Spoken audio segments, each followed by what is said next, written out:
All right, well, welcome back to Exhaust Sports Auto. My name is Kevin, and we are once again back here at Johnson Lexus of Durham to check out a 2020 Lexus RX 450h. So, once again, you may check out Danny's information if you're interested in purchasing a Lexus product. All of his information will be down in the description box below because it's actually where I bought the LC500. So, you can work with Danny.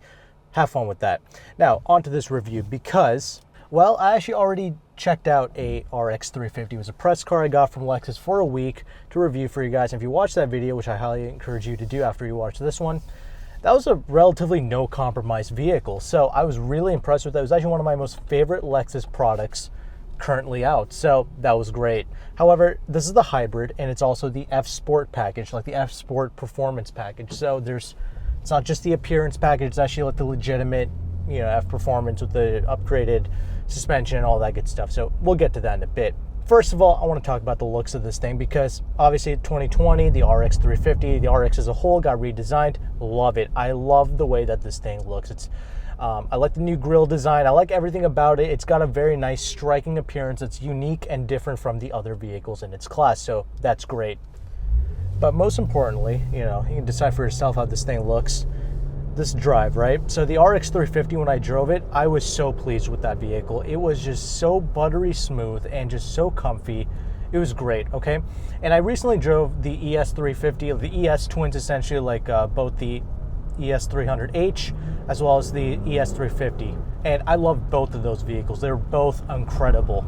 But actually the ES 300H was even more incredible because it was even more refined and quieter. But that's not always the case with every Lexus product. So at least not with every hybrid product anyway. Like the NX 300H, that had some weirdness going on with it, as well as the LS 500H. So I would definitely have to try the regular versions of those vehicles. But I was so impressed with the ES 300H and just these two cars in general. The ES and the RX are my most favorite vehicles. And I want to really check out this hybrid to see what it has to bring to the table.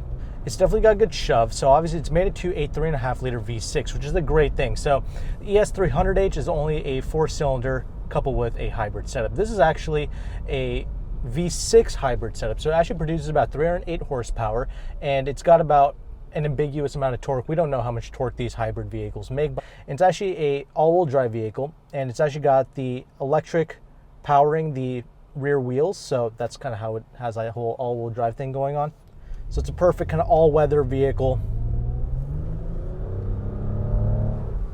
Because it's not a 4-cylinder, it doesn't sound stupid when you get on the throttle. This is actually a very enjoyable experience to kind of floor it, drive aggressively. You can do all that with this vehicle. However, this car is always going to cost a little bit more than your standard RX 350, okay? And really, if you look at the on-paper performance, this thing gets about 30 mpg combined, which is great for a vehicle of this size. This thing weighs about like 4,700 pounds, especially with the all-wheel drive. And that's quite heavy, and that's about 400 pounds heavier than a RX 350, but the RX 350 gets about 27 miles per gallon combined. So you're only getting about a 3 mpg advantage over a standard vehicle, and you have to pay more for it. So is it worth it? Well, let me put it to you this way. If you're like one of those people that like to pull out in front of me frantically and then continue to do 10 miles per hour below the speed limit, well, this might be the vehicle for you because this is perfect for those mild-mannered people who just like to get in people's ways, who just hate getting on the throttle. This is going to be perfect because as soon as you get on the throttle and you activate that V6 and you start driving more aggressively, that's kind of when you lose out on all the kind of MPG gains, because this will operate under EV. Like there's an EV button right here, you can press that. It'll run on electric only if you wanted it to. So it can definitely save you fuel, no doubt about it, but it's best if you're not too heavy-footed actually. So if you know somebody who loves to get in people's ways, that just doesn't have an attitude when they're driving or anything like that, this is going to be perfect for them because it is a refined experience. It does drive pretty good. Let's see, does it drive good? Well, it is the F Sport, so let's see about that. Well, it's good dynamic right there. It is fitted to a CVT, and that is effortless thrust. There is no doubt about that. That is some very good power output for sure. It does technically make more power than the regular 350, about like 10 more horsepower or something like that. It's not really a big deal. However, it is more, and But if you look at 0 to 60, I think it does about 7.9 seconds, whereas the RX 350 does about 7.7. I know it doesn't sound like much, but honestly, when I drove the regular vehicle, the thrust was perfect for street driving. So is this, actually. This is a very highly refined car, so the speed does get away from you. Like, you can be doing 10 miles per hour over the speed limit and not really know. That's how refined it is, double pane glass, all that good stuff. This has been far more refined than the kind of previous generation, like the 2017 RX 350s and stuff like that. This is quieter. It's got a better chassis. The suspension is stiffer. Everything about this, this whole generation, this is worth it. This is why it's a no compromise vehicle, because it's quieter, more comfortable, and it's more of a dynamic driving vehicle than the previous RX vehicle. So that's why I highly recommend it. That's why it's kind of no compromise for me. So what about the 450h? Is it compromised? Again, it's not if you're mild-mannered with a throttle. Is this better than an RX 350? Honestly, in my personal opinion, I would definitely go for a regular RX 350. I did say that in the ES 350 video. I think the ES 300h might be a better pick in that regards. I don't know what it is that they did, but it was really freaking refined and very comfortable. I think one of the most perfectly executed hybrid setups. This is too, but it's just like, this is also, I should talk about this because this is the first time I'm driving the F Performance version of it. That's another thing I'll probably skip out on. I'll probably save the money.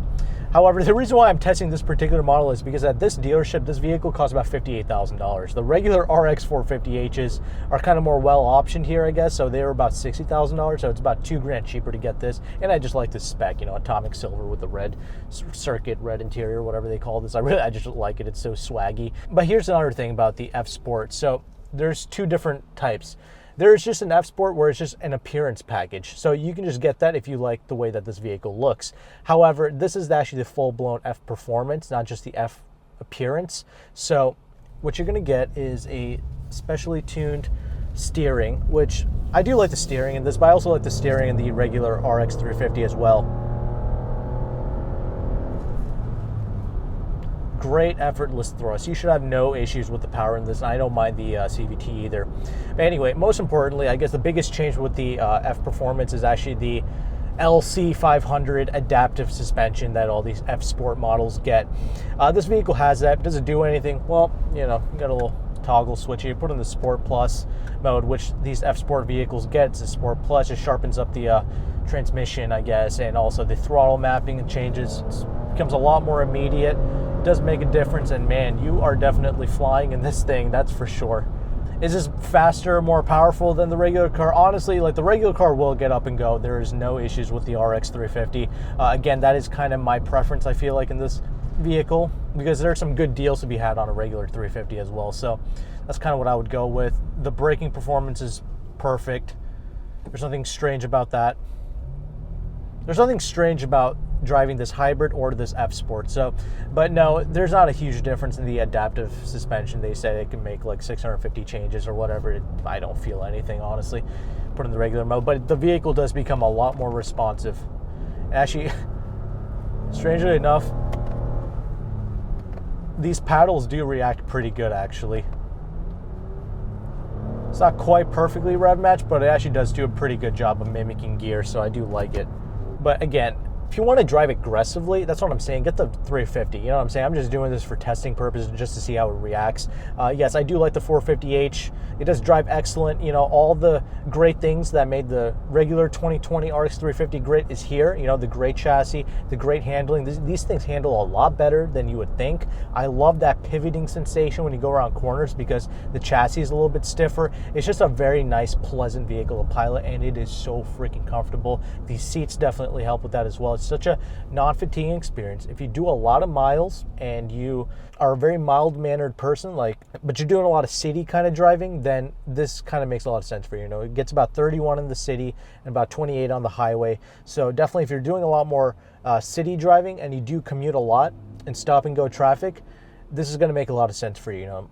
I would say that's who this is for. But I feel like most of you are like highway monsters, putting like 50K miles on your car every year. So for you, the RX 350 is going to be amazing. That's kind of my choice. I would get it for around mid 40s, something like that. That's what I would do because I love the RX. It's a vehicle that I highly recommend to a lot of people who are shopping for a luxury SUV that will kind of retain its value. that's comfortable driving, that's legitimately satisfying. You know, a lot of people think that these are boring vehicles to drive. They're truly not. You can push something like the RX 350 or even this vehicle, and it is actually genuinely somewhat rewarding, actually. It's not a boring driving experience. That's the main thing. That's why I hate when mainstream media doesn't give these vehicles like the time of day. Like, it doesn't give it like the chance that it deserves, essentially. You know what I'm saying? Like, these vehicles are a lot better than what these jerk-offs are kind of portraying these vehicles to be. You know what I'm saying? So yes, even though I don't have like really too many complaints about driving, it's just, you know, financially, monetary wise, you kind of have to see for yourself if this is going to make sense for you. Otherwise, driving this, there's no issues. Is this superior to an RX 350? I don't think so. I don't think that extra 10 horsepower is going to make a big difference. I mean, you get an all-wheel drive RX 350, you are going to be so pleased with that, because that's the exact vehicle I tested out. I love that vehicle. This F Sport is also something you can skip out on. I will say F model vehicles, they do slightly hold their value better, and also it could be a little bit more desirable in the used market, but I would still probably skip it.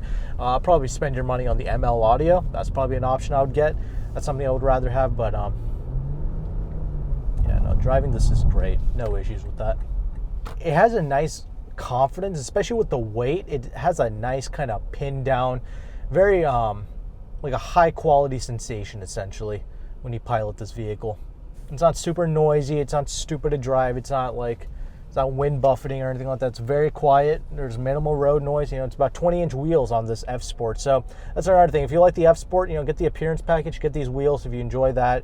I do love the 20-inch wheels on this thing. It does ride beautifully. Smaller wheels are available with the regular RX 350, but the 20s are kind of perfect. Will kind of give you a little bit better steering feel as well. So yes, refinement is at a high level here. It's definitely kicking above its weight class, and that's why I love the RX, dude. It is just so tremendous to drive and pilot this thing. 450h, that's kind of up to you to decide. Does it drive weird? No, it doesn't. It's pretty much perfect, actually. So that's the thing. It's a no compromise vehicle, both in handling and everything. It moves with authority, especially with this extra added weight to the curb weight of it, because it's a hybrid, all-wheel drive, all that stuff. Damn near knocking out 5,000 pounds.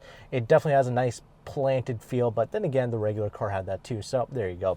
Now, more importantly, let's talk about this interior, because I've driven vehicles like the Mercedes S-Class, things like that, and got kind of mixed reactions from you guys. And I've been in a lot of German vehicles, and they're nice, don't get me wrong. I like a European vehicle, but here's the thing. There is something about a Lexus interior that just does it for me, especially these new ones. They have so much more character, a little bit of bling, if you will, you know what I'm saying? I like how they are injecting some character into this interior space. It really does look good.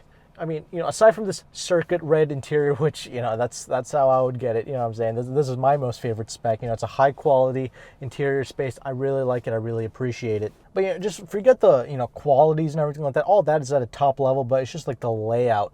It just looks far more interesting than some of the European cars, especially since, you know, Audis and stuff like that, they're going to like, you know, just two screens. You know, that's their interior, you know what I'm saying? There's not really an interior anymore with a lot of these vehicles. It's just screens. That's about it. So I like how Lexus is doing something different. It works for me, but you got to make sure if it works for you. You know, like, I like the exterior design, I like the interior design. It's all spunky and different from the other competitors. So that's why it kind of stands out to me. I appreciate it, but let me know your thoughts if you like it or not. But let's go ahead and let's get started. So like I mentioned, double pane glass, very quiet vehicle. And you got the one touch up and down windows. All the switch gear is of quality. All the buttons, they all feel very nice to the touch, all that good stuff. Everything is bank volt solid in here. You know, recently I've been very interested in watching, you know, factories, the way vehicles are made, and crash testing. So these vehicles, very safe. I like that. However, the factories, dude, both in Japan, Canada, wherever, there's a high level of craftsmanship with these vehicles, dude. I did not really realize just how much thought and how much cares as you put into, you know, forget LC500s and LSs, like even vehicles like this or even the NX, like there's some thought.